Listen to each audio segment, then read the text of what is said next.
Bonsoir à tous. Je m'appelle Maxime Cuny, je suis journaliste. Je suis passé par France 2, LCI ou Le Figaro et je suis ravi donc d'être ici pour animer cette discussion. Alors aujourd'hui, on va parler d'intelligence artificielle.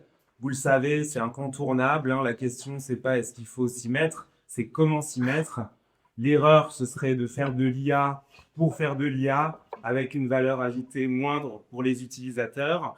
Alors, on va essayer de discuter autour de ça aujourd'hui, voir comment l'IA peut optimiser les process, renforcer les équipes, accélérer les ventes, créer de la valeur, sans tout changer forcément.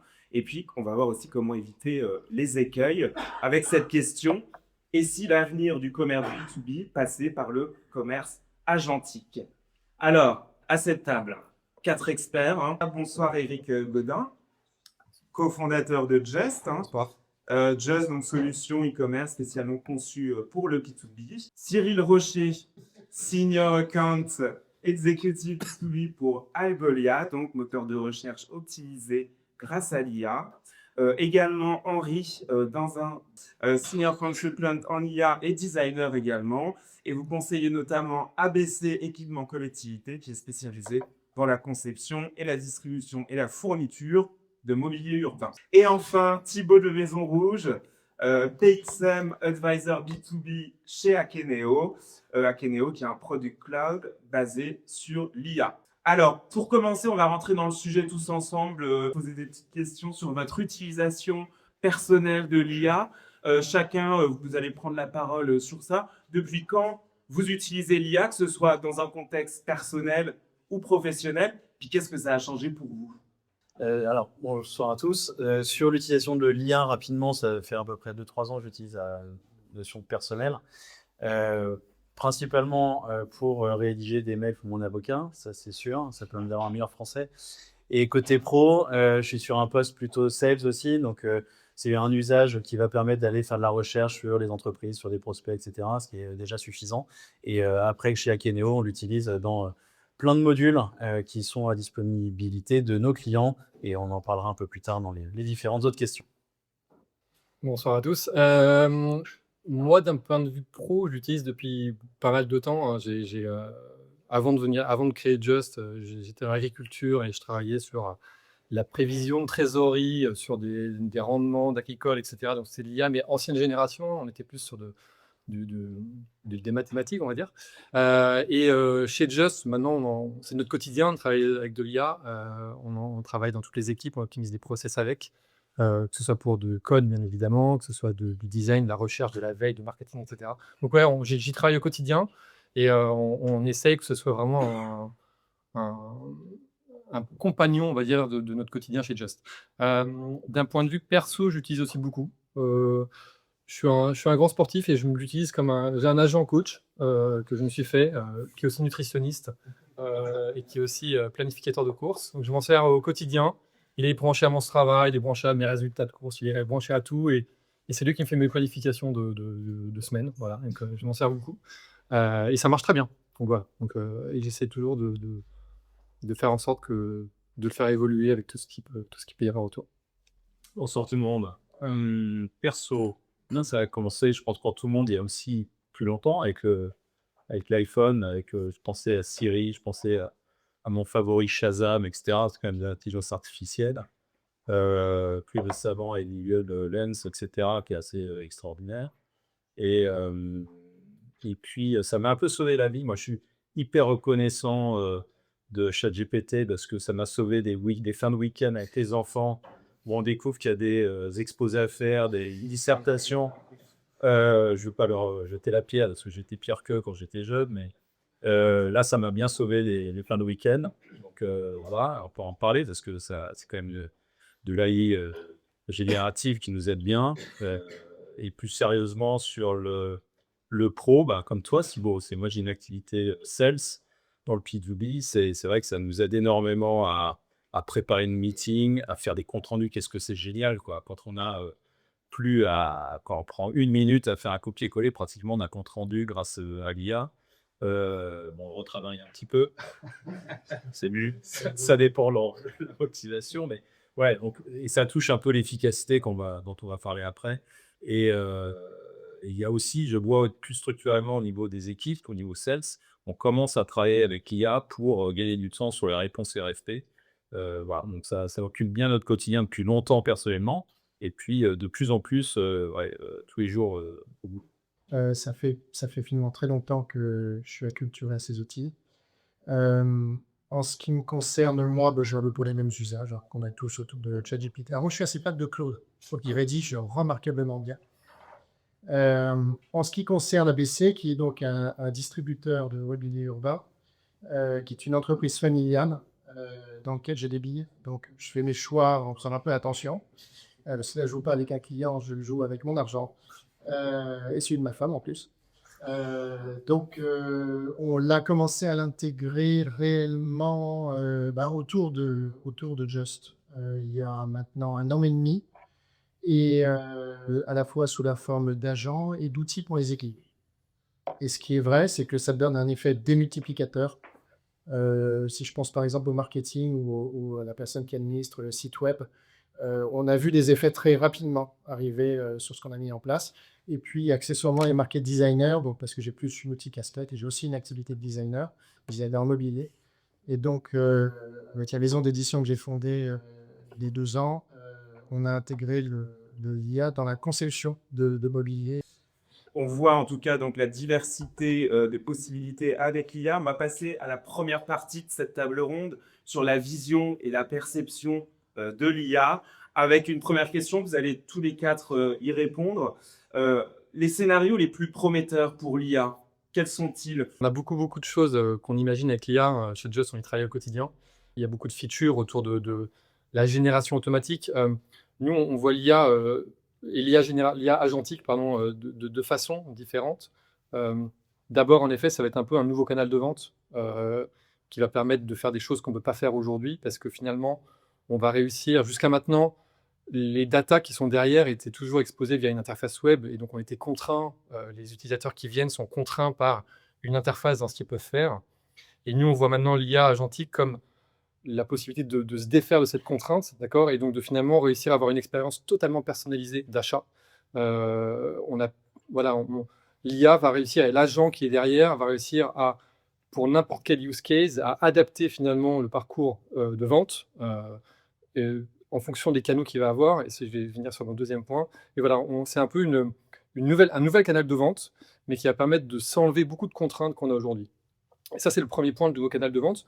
Et le deuxième point qu'on voit, c'est parce qu'on parle du e-commerce qui est un cas, mais on sait qu'on parle beaucoup d'omnicanalité aussi, hein. Il y a plein d'autres canaux de vente qui existent, hein, le mail, le téléphone, on peut imaginer plein de choses qui sont aujourd'hui, l'omnicanalité, elle travaille avec beaucoup de séquençage, d'accord. On sait que pour faire de l'omnicanalité, on va commencer ici, ensuite on va faire ci, puis on va finir par ça, etc. Et on voit l'agentique comme étant le moyen justement de s'enlever de ce séquençage. Et l'agent, en étant intelligent, va réussir à savoir quels outils utiliser, quel canal de vente utiliser, et donc finalement créer son propre séquençage en fonction du besoin du client. On commence par mail, on finit sur le téléphone, ou on finit sur le web, ou alors inversement, en fonction du besoin du client et ce qu'il va exprimer, l'agent va savoir quel est le meilleur canal de vente pour continuer et quel est le meilleur pour finir. Voilà, donc c'est comme ça que nous on voit l'IA de deux manières, enfin l'IA agentique de deux manières. D'abord un nouveau canal de vente, mais aussi un orchestrateur des canaux de vente. Pas du tout facile de passer après Eric. Sur la vision Just qui est plutôt sur la partie front finalement, donc le client final qui va pouvoir justement interroger un agent pour venir récupérer toutes les informations dont il a besoin pour arriver à l'acte final qui est l'acte d'achat. Akeneo, en termes de vision, se positionne vraiment en amont. On est vraiment la fondation de la donnée qui va être travaillée et sur lesquelles vont reposer toutes les sollicitations des clients. Et sur cette gestion de la donnée, de manière à arriver finalement à l'acte de vente en fin de cycle, dans notre vision, on va vraiment accompagner les différentes équipes de nos clients, B2B, B2C, peu importe, je ne fais pas de segmentation ici. L'idée, c'est de venir les aider depuis finalement la collecte des données fournisseurs, en termes de gain de temps. Je vais prendre un exemple comme Intersport qui a divisé par 2 le temps de récupération des fichiers fournisseurs. Donc, vous faites une extrapolation en termes de gains sur une équipe de 20 personnes qui divise par 2 le temps de collecte de ces données grâce à l'IA. C'est assez incroyable. On parlera de ROI un peu plus tard. Donc on parle de cette collecte de données fournisseurs, mais ça peut être aussi depuis les médias. On parle de plus en plus de toutes les IA autour de la génération de photos, de la génération de vidéos. Nous, on va collecter, extraire des informations depuis une photo pour venir remplir les bons attributs qui vont bien, de manière ensuite à être interrogés par les différents fronts. Jusqu'à la récupération de données clients, d'avis clients, hein, sur du Google Shopping, sur du Yotpo, etc. Donc on va récupérer toutes ces informations pour venir maximiser l'impact des équipes en charge de la donnée produit pour créer une fondation qui soit exhaustive, qualitative et qui réponde finalement à tous les enjeux des différents agents qui vont venir travailler pour récupérer cette donnée par rapport à des questions. Je vais prendre un autre exemple avec des personnes dans la salle qui ont géré ce projet chez Bureau Vallée, sur lequel, en fait, en faisant la liste des courses pour les enfants au supermarché, prendre une photo de la liste de courses, l'envoyer sur la plateforme e-commerce et aller récupérer directement ses courses au drive de manière exhaustive, c'est quand même plus pratique pour toutes les mamans ou papas au foyer. Ça, c'est un des use cases. Et en termes de vision, si on peut aider finalement le consommateur final, B2C ou B2B, à gagner du temps, bah c'est banco. Il y a, alors, il y a peut-être pour démarrer, peut-être un chiffre, parce que avant de venir ici, je regardais un petit peu, je me documentais et autres, et je suis tombé sur un chiffre qui est assez dingue sur, alors c'est McKinsey ou Gartner, je sais plus, qui disait que le business en ligne du B2B, dans le B2B, va doubler d'ici 2030, donc en 5 ans. En 5 ans, le chiffre d'affaires, le business va doubler. C'est juste hallucinant. Et il mentionne bien grâce à l'IA. Donc l'IA va être un accélérateur, évidemment, va nous rendre plus efficaces opérationnellement en interne dans toutes nos organisations, ça c'est sûr. Mais en termes de transactions, d'offres, de recherche, etc., donc dans ce business, ça va accélérer énormément l'activité. Et tant mieux pour le B2B, qui souvent, ça c'est mon point de vue, je trouve est très en retard sur le digital par rapport au B2C, pour une histoire de maturité et d'investissement et tout. Et c'est un bon coup de fouet du B2B. Voilà, donc c'est juste un constat, c'est un chiffre que je voulais vous partager. Et ça montre quoi? Ça montre qu'il y a forcément des use cases, des choses qui vont alimenter cette accélération de business. Alors, vous en avez évoqué quelques-uns. Évidemment, je vais parler de la recherche, parce que Algolia, c'est le leader mondial sur la recherche des sites web et des applications des entreprises. Mais on me posait tout à l'heure la question, mais qu'est-ce que va devenir Algolia sur la recherche si, avec Perplexity, avec Claude, etc., on peut faire la recherche de produits?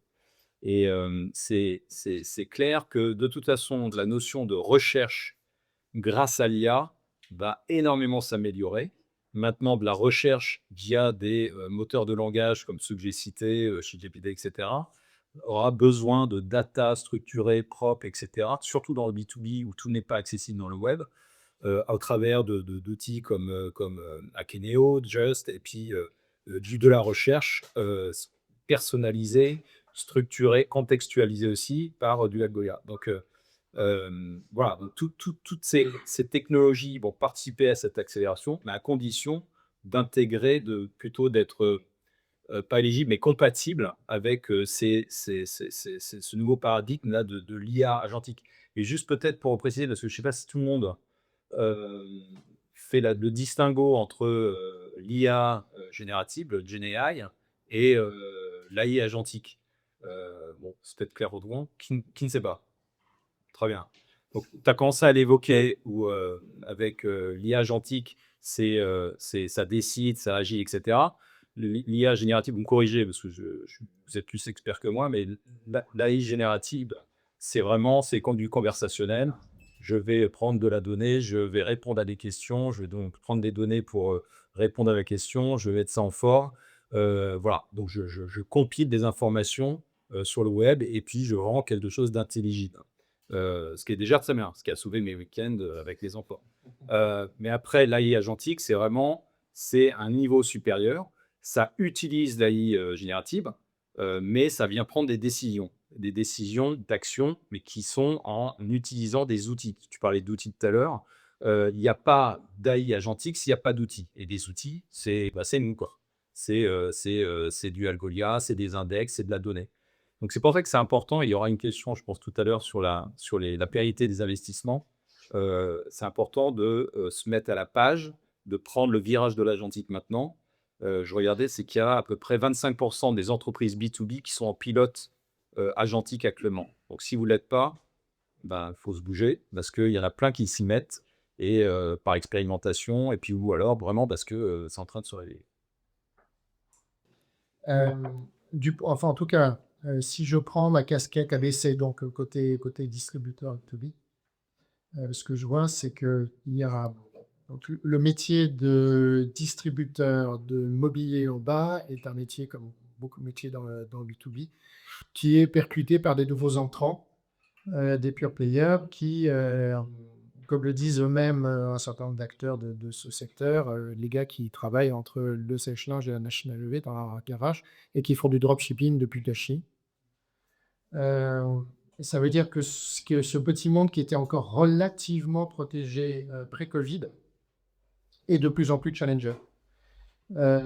Évidemment, c'est un segment qui a de plus ou moins pris du retard, comme ça a été dit, c'est voie de B2B, donc il va plus prendre du retard sur sa digitalisation et qui est en train d'essayer de rattraper ce retard.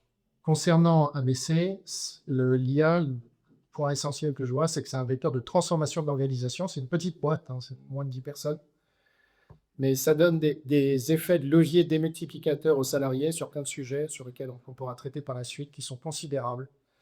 Et ça permet de compresser le temps sur beaucoup de tâches qui, pour certaines, pouvaient traîner. Et une organisation d'une TPE de 10 personnes, ça peut ressembler à un service, un petit service d'une plus grosse structure. Et à mon sens, ça pourrait apporter à peu près la même chose. Donc, qu'on soit dans le monde de l'agentique, où on va essayer d'automatiser et de rendre plus simple la vie aux salariés avec des outils qui sont relativement autonomes, parce que néanmoins, il faut quand même bien vérifier ce qu'ils racontent et ce qu'ils font régulièrement. Parce que les hallucinations sont quand même là. Il y a des trucs, il faut quand même faire super gaffe. Mais oui, ça permet de faire à un salarié de faire le boulot de plusieurs salariés. Ça, c'est pour moi un élément absolument essentiel. Avec un problème, c'est que ça peut remplacer les juniors. Comment les juniors vont monter en compétences pour être capables de bien utiliser les fameux IBAS s'ils sont systématiquement remplacés par les IBAS? Là, je n'ai pas la réponse.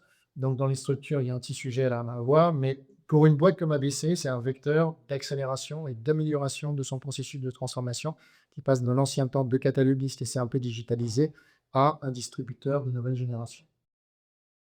Vous esquissez un peu la deuxième partie de cette table ronde sur les défis posés par l'IA, parce que l'IA, c'est pas magique, on le sait aussi. Alors, une première question autour de ça. Souvent, dans l'IA agentique, on a droit à des démos impressionnantes et c'est plus difficile de passer à l'échelle dans un contexte B2B. Alors, comment on fait Cyril, peut-être sur cette question.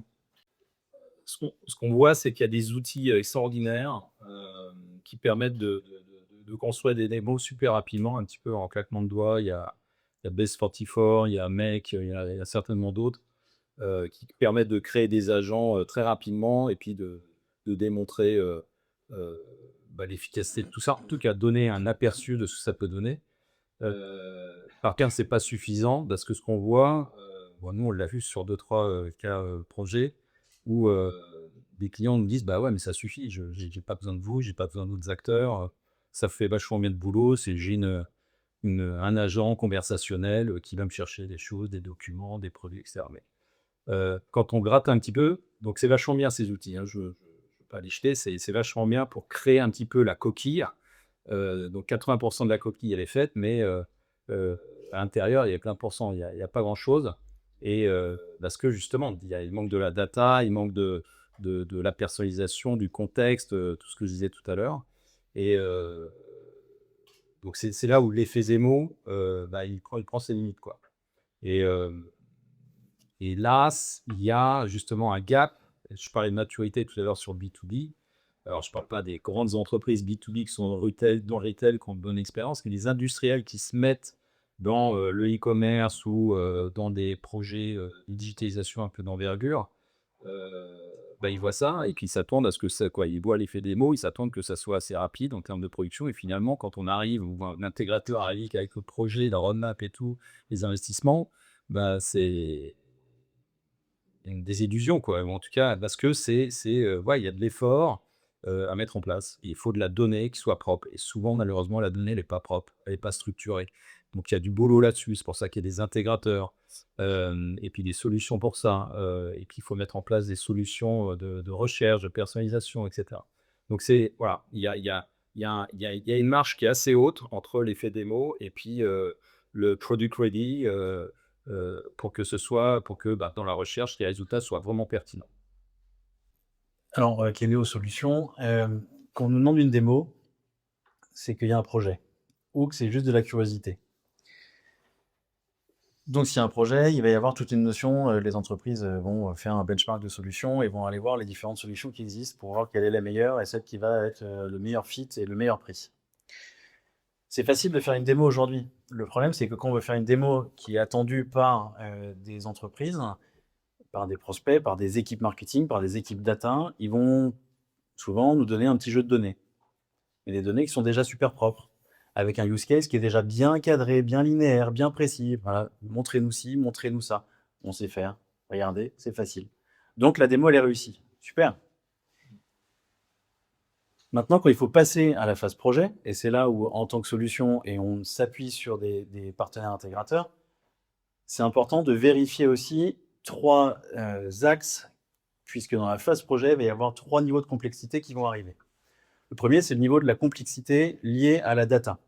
Entre l'échantillon de données qu'on a récupéré pendant la phase de démo et la volumétrie globale, où quand on parle à des gros faiseurs qui ont des centaines de milliers de références produits, qui ont des millions de SKU à gérer dans un PIM Akeneo, et ben, l'impact n'est pas le même. Les enjeux ne sont pas le même entre un extract, un échantillon de 1000 références sur lequel on a fait la démo et la réalité.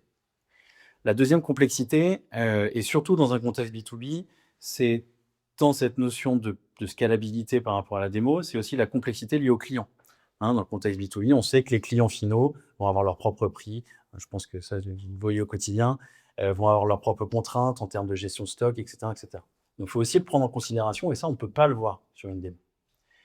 Et le troisième enjeu de la complexité du passage à la réalité du projet, c'est l'interopérabilité des systèmes. Pour avoir quelque chose qui est héroïste, un projet qui est héroïste, il faut anticiper la connexion entre un PIM qui va être la fondation de la donnée produit, la notion de l'ERP qui va être plutôt sur la partie gestion, création administrative, on va dire, du produit, la partie search, la partie front. Et il faut, pour pouvoir se projeter dans quelque chose de réaliste, identifier toutes ces complexités de manière à faire en sorte que la démo, qui a été l'effet waouh que tout le monde attend et qui fait super joli, se transforme en un vrai projet bien réussi. Donc, il faut vraiment faire attention à ces 3 axes quand vous choisissez des solutions, de bien anticiper les complexités qu'un projet peut véhiculer et ne pas juste s'atteler à « Oh, la démo était moins bien, etc., etc. » Pensez à tout ça parce que c'est vraiment essentiel pour la réussite d'un projet. Alors, une question toujours sur ces défis posés par l'IA. Dans quelle mesure l'IA peut-elle réduire les frictions liées au changement dans les entreprises B2B et faciliter au final l'adoption progressive de ces nouveaux outils? C'est une question compliquée parce qu'il n'y a pas longtemps, je crois que c'est le MIT, il y a eu d'autres études qui sont sorties de différents gros cabinets, sorties CPT, qui ont dit que 95% des projets d'IA qui avaient été lancés là, il y a 2 ans, ouais, avaient des jours complets. Donc, je ne sais pas si certains d'entre vous l'ont lu, est assez instructive. Et notamment, il rappelait l'importance du facteur humain, de l'organisation du projet. Sans être trivial, on pourrait dire que, il faut que je garde en tête, comme qui m'avait dit ça un jour, un objectif flou, connerie certaine. Et bien là, pour l'occurrence, c'est réellement ce qui se passe, c'est que il y a eu des injonctions qui ont été données parfois par raison, pour essayer de vérifier des choses, des injonctions qui ont été données par le top management qui a dit il faut l'IA, il faut l'IA, il faut l'IA, parce que pourquoi? Parce que sinon, il y en a d'autres qui vont l'utiliser et on va se faire dépasser.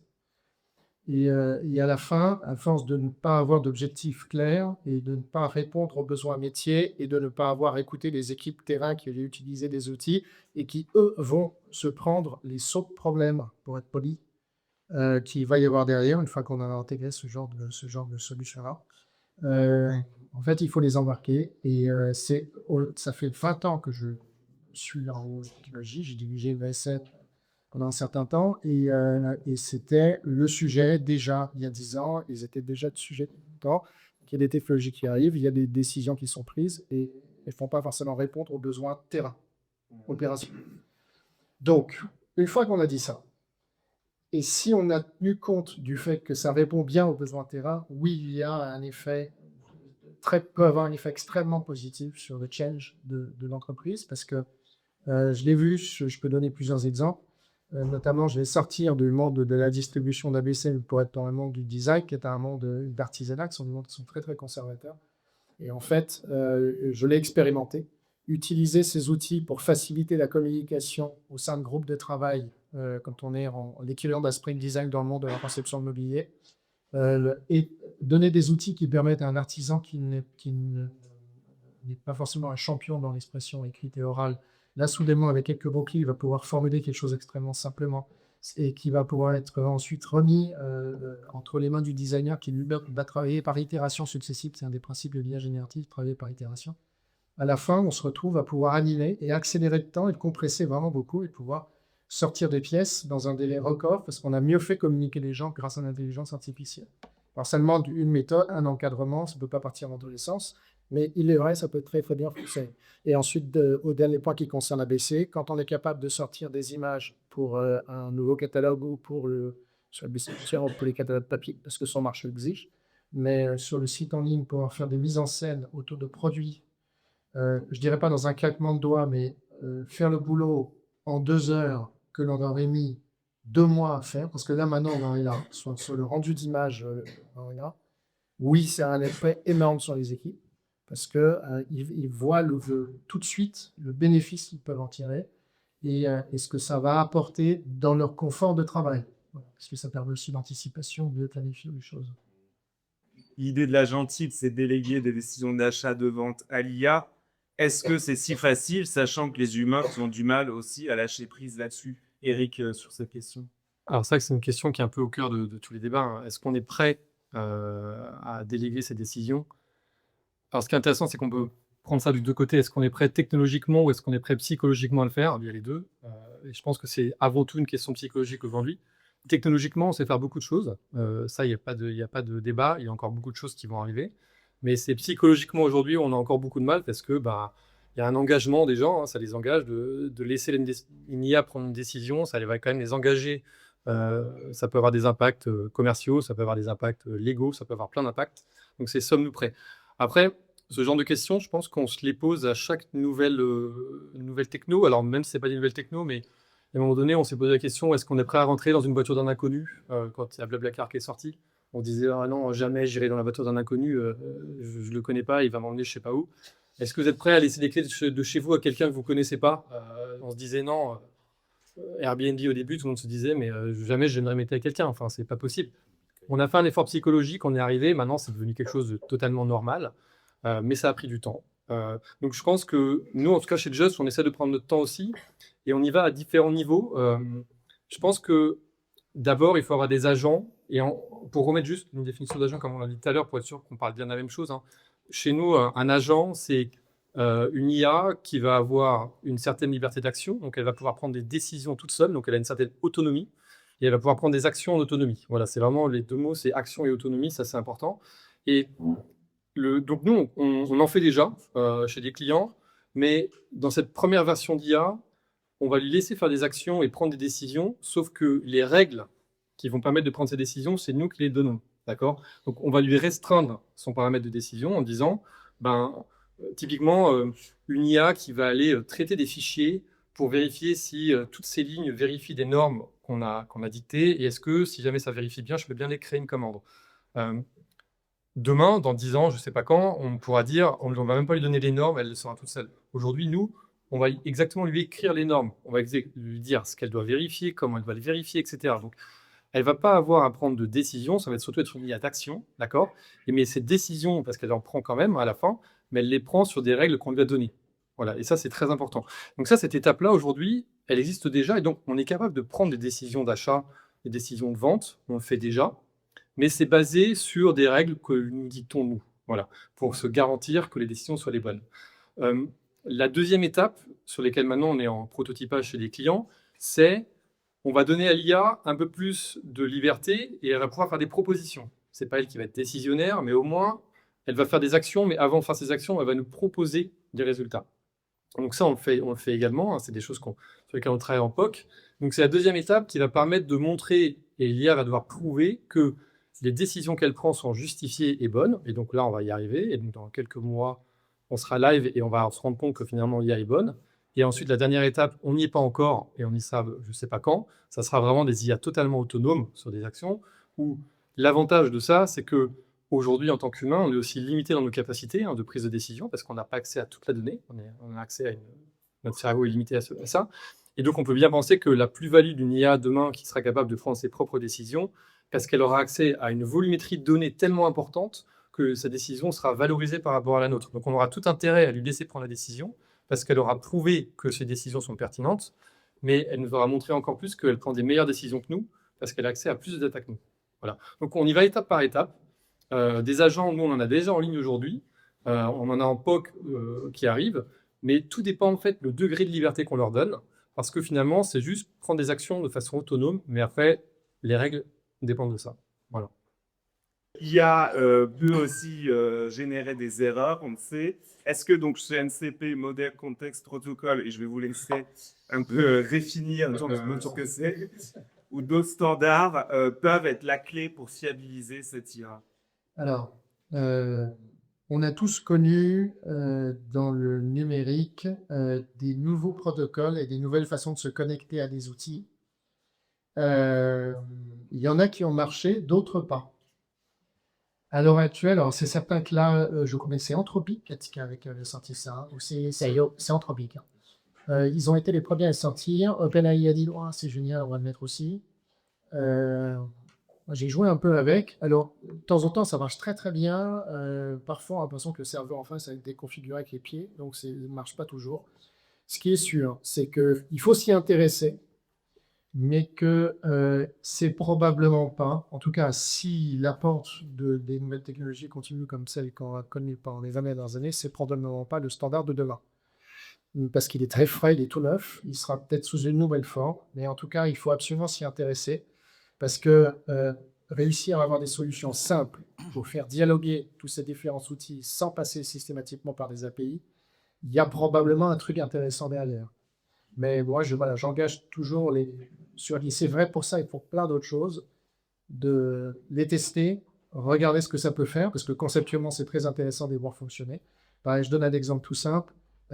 Pour une équipe de dev, avoir accès par exemple sur du L8N, avoir accès à NCP N8N, qui va donner, donc qui est un système qui est de local, qui permet de créer des flux d'automatisation, avoir accès à toute la documentation et mise à jour en permanence de N8N directement sur son interface cloud et lui poser des questions en utilisant le workflow qu'on n'a plus qu'à copier-coller.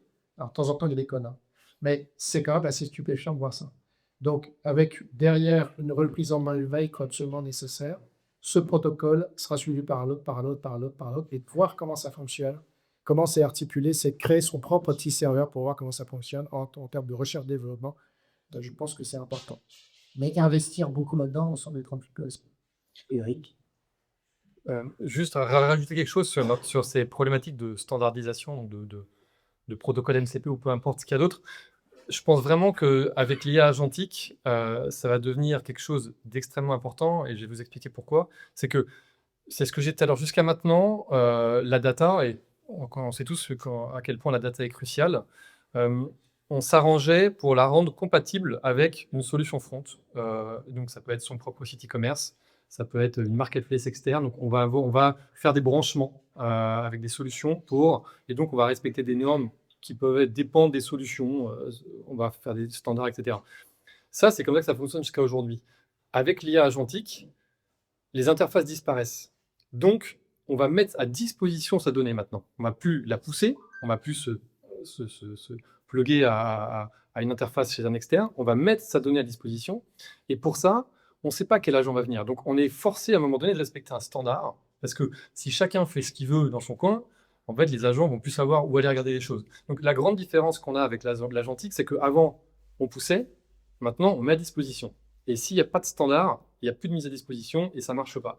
Et moi, j'aime bien ce petit comparatif, c'est que pour moi, le MCP, c'est un peu l'équivalent du port USB-C qui est standardisé maintenant sur tous les appareils. C'est que maintenant, c'est obligatoire, c'est une norme, c'est légal, c'est que quand on sort un appareil, il faut que ce soit USB-C. Et en fait, comme ça, tu sais que tout se plug à toi. Tu peux brancher n'importe quoi, ça se pluggera. Avant, il y avait des milliards de ports, on a tous connu les ports Ethernet, chacun avait sa propre norme, chaque marque avait sa propre norme, etc. On connaît très bien le bordel que ça a engendré.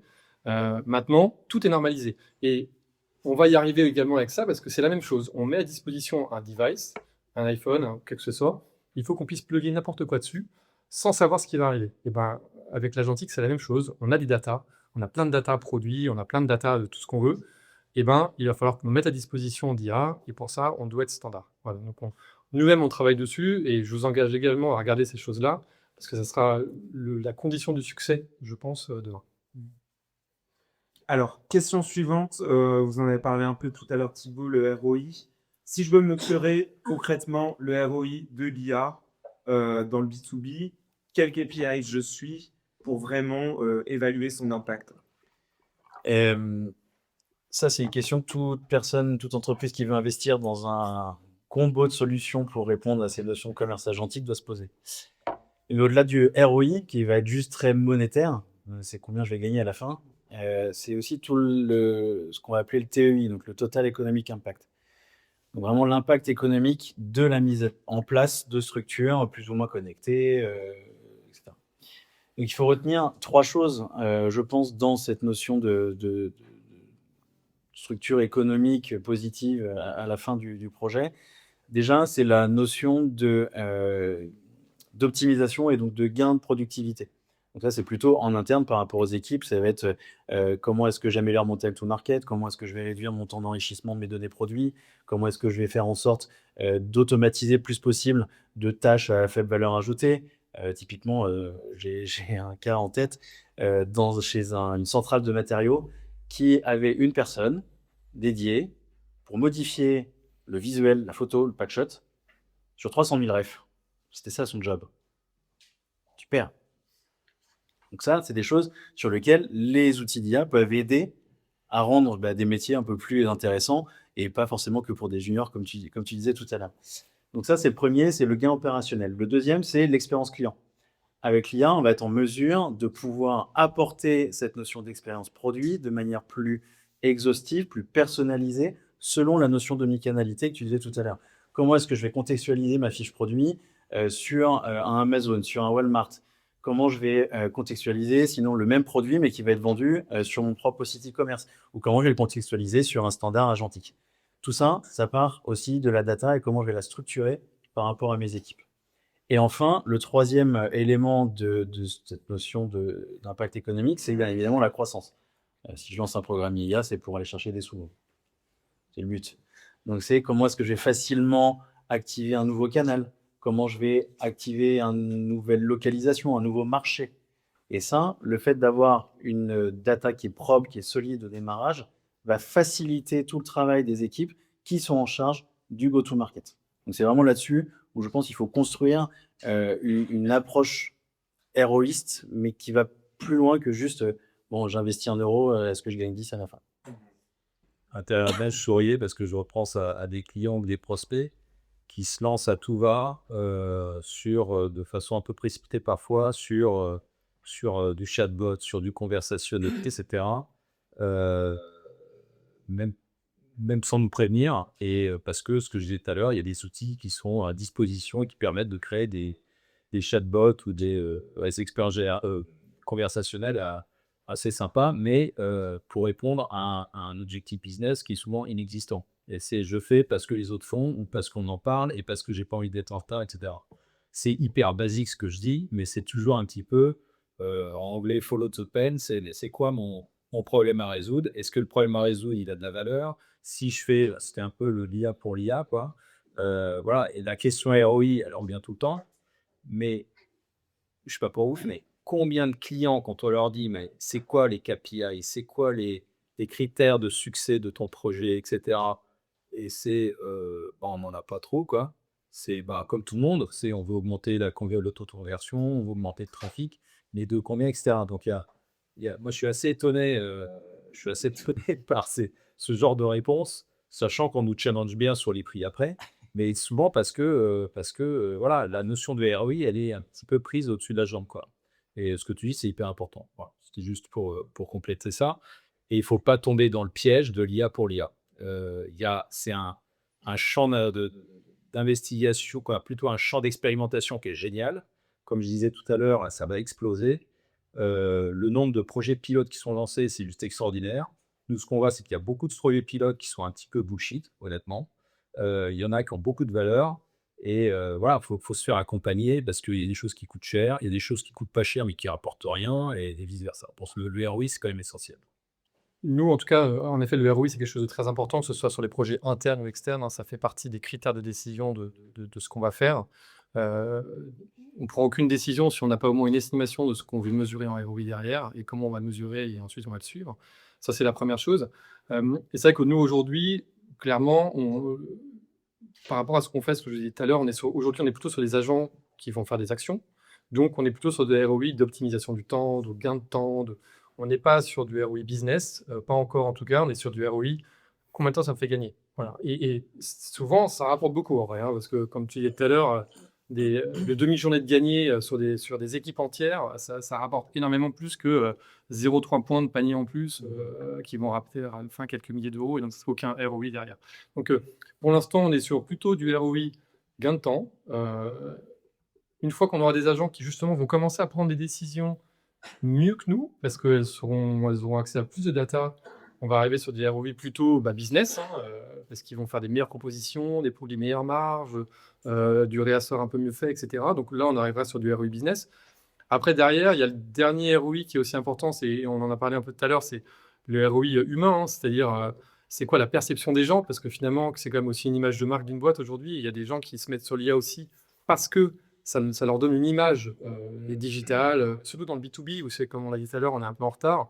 Il y a des gens qui se disent, en fait, je vais directement aller dans l'IA, ça va me permettre de montrer que je suis là, quoi. Et donc, on a une nouvelle image, ça permet aussi de négocier d'autres choses derrière avec ses clients, parce qu'on montre qu'on est là. Donc, on a quand même ce ROI de dire, si jamais derrière, on a un NPS qui augmente, si jamais derrière, on a une satisfaction client qui augmente, même s'il n'y a pas de résultat business ou de gain de temps, c'est quand même un ROI, et un ROI qui peut être assez important chez des clients, parce que c'est leur image. Et l'image, derrière, ça se valorise, et puis pas mal d'impact derrière.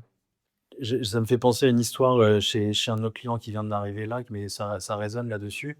Il y a une sous-estimation de la donnée et de l'information qui est présente sur certains référentiels de données. Je prends un exemple avec tout ce qui est avis client. C'est super bien d'avoir des plateformes, Yotpo, Google Shopping, avis vérifiés, etc. Il y a plein de plateformes qui existent. Qu'est-ce que vous faites de ces avis-là? C'est une mine d'or, ces infos-là. On a un client qui s'appelle Lederman, je ne sais pas si ça vous parle, c'est les couteaux, les multitools. Ils avaient un avis au fin fond de Google Shopping d'une personne qui avait écrit 5 étoiles. Et en fait, si personne prend le temps de les analyser ou si on ne lance pas une dynamique d'analyse avec l'IA de la donnée qui est présente, ils n'auraient jamais identifié un segment de marché qu'ils ont pu ouvrir. C'est-à-dire que normalement, ces couteaux-là, multi-outils, là, ils sont à destination des forces spéciales, des pompiers, des médecins, des trucs comme ça, des urgentistes. C'est pas mon job. Et du coup, ils vendent principalement à ces personnes-là. Et par rapport à cet avis client, je vais vous le dire, c'est qu'il y avait une personne qui est en charge d'un data center qui a mis « vos couteaux sont super pour couper des câbles ». Ok, super. Mais en réfléchissant par rapport à ça, ça ouvre un nouveau segment de marché qui sont finalement toutes les populations qui sont électriciens, chauffagistes, en charge d'un data center, etc., qui ont besoin de couper des câbles auxquels ils n'avaient pas forcément pensé. Donc, ils ont lancé une nouvelle gamme de produits de destination. Donc, nouvelle gamme de produits, nouveau marché, nouveau business, rentabilité derrière. Et ça, sans le travail possible donné par de l'IA qui va analyser ce qui se passe, ils n'auraient jamais pu ouvrir ce segment-là. Voilà, ça me fait penser à ça. Concernant ABC, c'est le gain de temps. C'est le principal facteur qui nous sert à mesurer ce qu'on fait. On raisonne en ATP. On regarde ce que ça nous fait économiser sur les tâches quotidiennes des salariés. À partir de l'année prochaine, je pense qu'on va rentrer dans une phase où ça va transformer même le type de profil qu'on va recruter. Donc, Et c'est ça. Pour l'instant, c'est pas le business pur hein, de l'activité en ligne que l'on mesure parce que c'est pas significatif. C'est vraiment le gain de temps sur les équipes et donc du coup la transformation du mode de recrutement demain et des affectations des tâches des différentes personnes. Encore une fois, l'effet des multiplicateurs dont tu parlais. Alors, peut-être maintenant une dernière question sur cette partie challenge de l'IA. Alors, comment l'IA agentique va-t-elle remettre en question les investissements technologiques e-commerce des entreprises B2B? On parlait tout à l'heure de standardisation, de choses comme ça. De toute façon, on a tous conscience, c'est hyper important de prendre ce virage de l'IA et en particulier l'IA générative, l'IA agentique, etc. Et ça nécessite certains prérequis techniques, technologiques, aussi de compétences. Et, et on va voir que ça, oui, ça remet en cause, ça peut remettre en cause certains investissements. En tout cas, ça va engager des nouveaux investissements. Juste pour reprendre peut-être, et complétez-moi si je me trompe, mais sur l'agent agentique, j'ai 3 composants. J'ai le cerveau, là, c'est le modèle de langage. Ensuite, j'ai la mémoire, parce que ce modèle de langage a besoin de mémoire, ça, c'est la deuxième composante. Et puis, j'ai, tu en parlais, des outils, j'ai besoin d'outils. Sinon, ça reste de l'AI générative. Et le cerveau, c'est ce qu'on disait, on les connaît tous, c'est Perplexity, c'est ChatGPT, etc., Claude et autres. La mémoire, c'est de la mémoire, on va en trouver partout, vous en avez déjà. Et les outils, c'est pour que tout ça, ça soit intelligent, il faut des outils. Donc, c'est souvent des systèmes. On parlait d'interopérabilité de systèmes ou interconnexion de systèmes. Les systèmes, ils existent. La data, elle existe. Tout ça, ça existe. Mais est-ce que ces systèmes qui deviennent des outils sont compatibles avec ce réseau d'agents? Parce que on parlait d'agents au pluriel. Mais là, demain, on va être sur vraiment un maillage d'agents qui doit être à disposition et connecté dans ce réseau. Tu disais, on met à disposition, les agents mettent ou les outils mettent à disposition, les entreprises doivent mettre à disposition de la donnée, des informations. Donc, voilà, c'est est-ce que je ne vais pas regarder si tout mon système d'information, toutes mes applications, toutes mes données sont disponibles, parce que je vais sélectionner ce que tu disais, je vais sélectionner quelles sont les informations que je vais mettre à disposition de ce réseau d'agents et puis de l'agentique. Et ce que je veux mettre à disposition, est-ce qu'il est prêt, quoi? Ou est-ce qu'il faut que je revoie mon investissement? Il y a plein d'investissements du SAP Hybris, etc., qui ne sont pas du tout, à mon sens, je me trompe peut-être, mais qui ne sont pas compatibles à ce monde agentique. Donc c'est remplacé, c'est transformé. Voilà. Il y a des acteurs comme nous ici, on a pris ce virage-là, on a tous des agents, ou en tout cas de l'AI agentique disponible. Nous, on a ce qu'on appelle l'agent studio, qui est un environnement qui permet de créer des agents, et il y a déjà des agents disponibles, comme tout simplement ce qu'on appelle du shopping assistant, et on a du chat GPT en tête de cerveau, et puis on a du Algolia pour accéder au catalogue, au prix, etc., et créer des expériences conversationnelles d'achat, avec la possibilité de rajouter un nouvel outil, si on veut, de add to cart, quoi, des choses comme ça. Donc, nous, on a pris ce virage comme vous, que nos plateformes deviennent ou permettent de créer des agents et être des agents pour être connectés à ce réseau. Donc, ça peut remettre en cause certains investissements si ces investissements ne sont pas compatibles avec ce monde agentique. D'accord? Et de toute façon, il y aura des nouveaux investissements, encore une fois, pas que technologiques, mais aussi, ce que tu disais, c'est c'est toi qui disais ça, un impact en termes de ressources et de compétences, quoi. On ne va pas embaucher les mêmes personnes demain qu'aujourd'hui, quoi. Donc, on peut parler aussi d'investissement humain, quoi. Merci Cyril. Alors on va passer à une troisième partie maintenant de cette discussion sur le futur de l'IA. Alors tout à l'heure Eric, vous parliez du fait que l'humain devait un peu lâcher prise mais qu'il fallait y aller par étapes, on va dire. Alors là la question c'est plus est-ce que le marché lui est prêt à accepter des usages 100% agentiques ou est-ce que là aussi il faut y aller un peu par étapes intermédiaires? C'est ce que je disais tout à l'heure, hein, les agents sont déjà là, donc il ne faut pas se poser la question de savoir si est-ce qu'il faut y aller ou pas, c'est à quelle vitesse j'y vais et qu'est-ce que je vais leur faire faire. Donc Il faut pas aller trop vite en effet parce qu'on risque d'être déçu. Et c'est souvent, quand on essaie de faire des POC trop rapides, on essaie de demander trop de choses à une IA et donc on n'a pas les bons résultats. Donc en effet, il faut être conscient aujourd'hui des capacités de l'IA, de ce que ça fait ou ce que ça fait pas. Mais voilà, je pense que la question, elle n'est pas sur est-ce qu'il faut y aller ou pas, c'est comment j'y vais. Voilà. Et voilà, nous aujourd'hui, on a fait beaucoup de choses. On a des agents, comme je disais tout à l'heure, qui vont analyser les commandes, des agents qui vont transformer des emails en commandes, des agents conversationnels qui vont permettre d'aider à créer des commandes. Enfin, on lance beaucoup, beaucoup de choses, mais ce qu'on fait pour l'instant, c'est qu'on limite les capacités de l'agent. Voilà. Pour éviter les frustrations, éviter les mauvais résultats, on va limiter les capacités de l'agent et au fur et à mesure du temps, on va les augmenter. Au fur et à mesure du temps, on va lui donner de la liberté. Et l'objectif, c'est que dans quelques mois, dans quelques années, j'en sais rien encore, tout dépend de l'évolution de la technologie et de l'évolution aussi des gens. Bah, ils auront une liberté totale. Mais pour l'instant, ils ont une liberté réduite. Bon. C'est un peu comme. C'est un peu comme les employés, hein. Au début, on leur fait pas confiance. Donc, au début, on va dire, non, mais au début, on va te surveiller. Et puis, une fois qu'on voit que ça marche bien et que finalement, ils travaillent bien, bah, en fait, on est donné de la liberté. Donc, c'est assez naturel, hein. Bon. Un ajout par rapport à la confiance, je lisais pas mal de trucs sur la cybersécurité, qui est un vrai sujet, un vrai frein au niveau des organisations, quoi. Pas un frein, mais un point de vigilance, où comme on s'ouvre à un réseau qui est complètement nouveau, on met à disposition des données, mais voilà, donc il y a des vrais sujets cyber qui sont en question, et aujourd'hui, c'est un peu un frein. C'est-à-dire, oula, on y va doucement, et c'est pour ça qu'il faut être plus progressif pour plein de raisons, technologiques, compétences, mais aussi cyber, qui est un vrai sujet. En tout cas, il y a plein d'éditeurs cybersécurité qui se frottent les mains. Aujourd'hui, on sait que c'est le frein principal, c'est la cyber. Cloud. On arrive déjà à la fin quasiment de cette table ronde. Je vais demander peut-être en conclusion chacun en une petite phrase, nous donner un conseil, une bonne pratique à suivre si on veut se lancer dans l'IA. Et on l'a dit, hein, le sujet, c'est pas est-ce qu'il faut le faire, c'est comment le faire. Donc voilà, est-ce que vous avez comme ça une petite phrase simple à retenir pour nos spectateurs aujourd'hui? C'est très, très basique ce que je dis, mais je trouve que c'est hyper important. Comme on le fait chez nous, il y a plein d'équipes IA parce que notre roadmap produit, mais c'est des gens très spécifiques sur l'IA.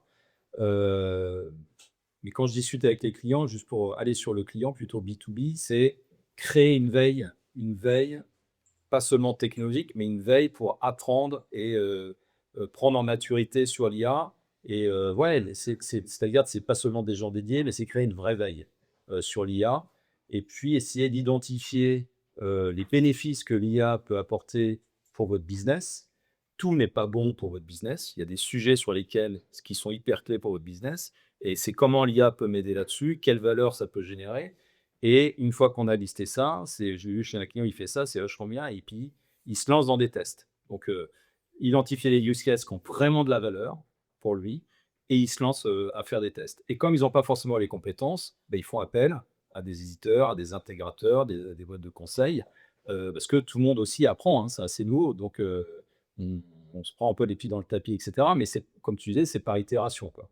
Donc voilà, c'est veille, lister les usages qui sont vraiment à valeur et puis les tester. Non, je pense que c'est ce qu'il a dit est essentiel. On peut partir du principe que on touche pas aux stratégies de la boîte avec ces nouveaux outils. Si on le fait, je pense que les outils sont juste pas vus en fait pour le faire. Ils le seront bientôt, mais ils ne le sont pas à l'heure actuelle. Par contre, identifier des visées de valeur, en fait, raisonner tactique plutôt que stratégique, aller chercher dans les services, en questionnant la base, ceux qui opèrent, ceux qui sont au métier, aller regarder quels sont les pain points qu'ils ont. Alors, ça fait 20 ans qu'en ESN, on dit ça à nos clients et bon, on n'est pas toujours entendu. Mais en attendant, je pense que ça marche en fait. Et l'IA, en plus, un effet de telles nouveautés. Il faut aussi la démystifier. Ça fait aussi énormément de fantasmes entre Terminator et l'IA va tous nous sauver. Enfin, une espèce d'ambiance un peu de film hollywoodien là-dessus, d'un côté ou de l'autre. Donc, ça aide aussi à démystifier. Et je pense aussi que c'est des sujets qui sont relativement peu rentrés dans les entreprises encore. Et donc, c'est bon pour les équipes. Alors, si en plus ça leur règle, ça me passe si en plus. ça doit leur régler un problème. Si ça leur règle un problème et que ils ont le sentiment d'apprendre quelque chose qui vient s'ajouter à leur capacité, à leur skill, il y a clairement quelque chose qui se met derrière. Mais on confie pas les clés de la maison à l'IA. Il y a eu 2-3 gars qui ont essayé, ça s'est très mal passé. Donc, petit projet, on itère, on met des moyens, on trouve les bons partenaires pour pas se planter et on embarque les équipes. Là, il y a une alchimie qui se crée. En tout cas, c'est ce qu'on essaye de faire modestement chez ABC et ça marche, ça marche. En effet, je pense qu'il faut démystifier l'IA, clairement. Avec tout ce qu'on entend, on voit toujours des robots, on voit des voitures autonomes, on voit des choses qui font tout et n'importe quoi, etc. L'IA, c'est pas ça, c'est beaucoup plus simple.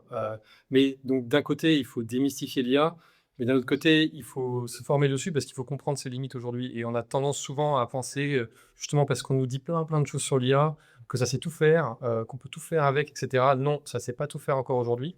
Forcément, c'est des investisseurs qui communiquent beaucoup sur ça, c'est tout faire et vous pourrez tout faire avec parce qu'ils ont investi tellement de milliards de dollars dessus qu'ils communiquent énormément. Donc, c'est important de se former, d'essayer, de tester, de rentrer dedans, mais tout en démystifiant la chose. Voilà, faut pas avoir peur de l'IA, mais il faut connaître ses limites. Pour moi, c'est vraiment les deux penchants pour avancer. Euh, dans ce qu'on peut voir, peut-être le conseil à donner, c'est qu'en fait, un programme d'IA doit être un programme d'entreprise. Et vous l'avez très bien dit, en fait, un programme qui est validé par un top level en haut, le C-level, les execs, mais qui ont écouté ce qui se passe au niveau de la base, au niveau des métiers, qui seront les premiers bénéficiaires et les premiers impactés par les gains mis en place par des programmes IA, Ou les problèmes. ou les problèmes. Mais en tout cas, c'est vraiment un projet d'entreprise. Que ça soit en interne à l'entreprise, mais également, et c'est l'objectif, hein, c'est du commerce agentique, c'est également pour vos clients. Ça qu'il faut penser, c'est comment est-ce que je satisfais mon client. Toujours plus facile de fidéliser ses clients. Donc pour finir, moi je pense que ce qui résume un peu tout ça, c'est pas de data, pas d'IA.